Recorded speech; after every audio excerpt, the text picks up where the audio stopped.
we are now just a couple of months from offshore Europe in February, and momentum, I'm thrilled to say, is building magnificently. We've got thousands of registrations, we've got many hundreds of exhibitors, indeed many coming in every single day. And the big bit of news that everybody told us before, and indeed is being echoed in their commitment, is this desire to get back to face-to-face events, to come together, to meet and do business again, to push themselves and their organizations forward. I think, it's been nearly 2.5 years, I suspect, since we all met at an offshore energy event of this scale and stature, possibly the last offshore Europe in 2019, back in September that year. And so that's a long time to not be able to come together as one industry to drive the industry forward. And there's a lot going on in the industry, as we all know. We are the first major offshore energy event in the UK after COP in November, and as you would expect, on the minds and the lips of all the people that will be talking and discussing and meeting at the show, the energy transition will be the number one subject. So again, what a great opportunity for everybody, not just to come back to meet each other and do business after 2 years of not being able to do that, but to do that with the energy transition in mind and to help accelerate that drive to a cleaner energy future.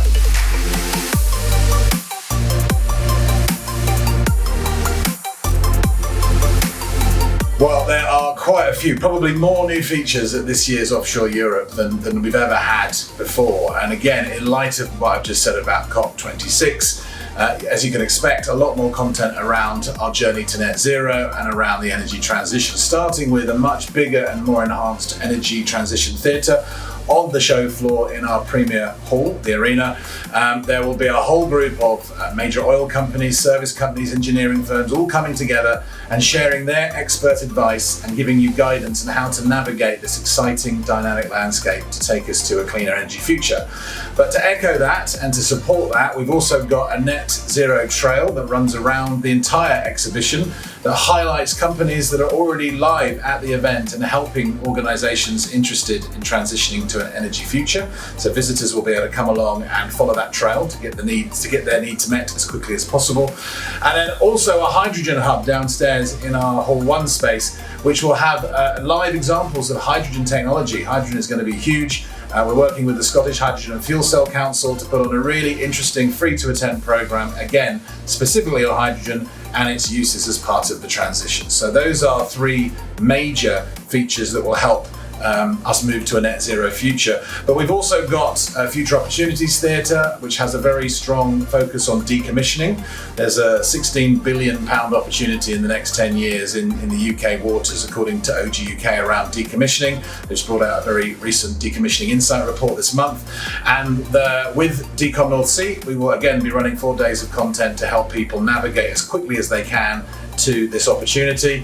And then also fresh out of the traps with the Energy Industries Council, we've got another collaboration hub, a theatre that will be looking at the UK energy supply chain and how the industry can move together as a supply chain to a green economy. So lots of stuff across the show, all available for you to attend free of charge when you come as a visitor to the event.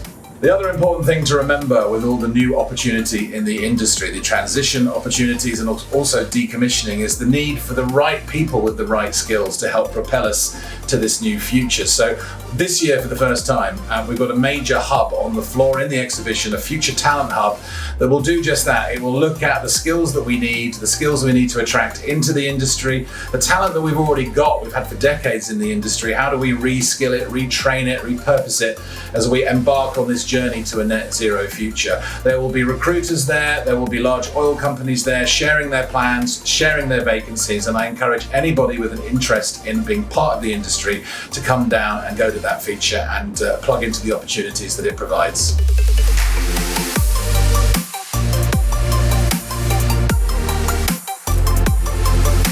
So aside from all the wonderful content that's free to attend and learn from on the show floor in the theatres that I've mentioned, there's obviously also the well-regarded, well-respected SPE conference programme that will once again be running upstairs in the conference floor at the Offshore Europe show in February.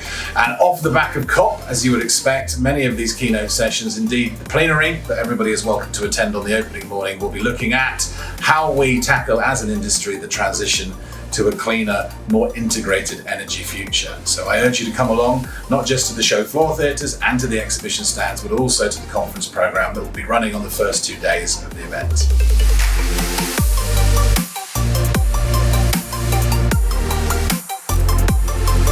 As I've said, you're going to have access to some of the best insight, the best knowledge that's going to help you accelerate your plans to a better energy future. You're going to be able to see the latest companies and technologies, the biggest names, the who's who in the offshore energy value chain will be at the event this time. After 2 years of not being able to meet, and I would urge you to come out and feast on the opportunity in front of you, reconnect with colleagues, with partners, with customers, and the magic of a show, being able to have that serendipitous connection to someone or to learn something that you never knew that you were going to learn, or an opportunity that you never knew you were going to develop before you stepped into the event. That's the magic and the power of face-to-face. So Offshore Europe, I invite visitors to come along and experience that magic and help themselves drive their business and their own personal development forward in the years ahead.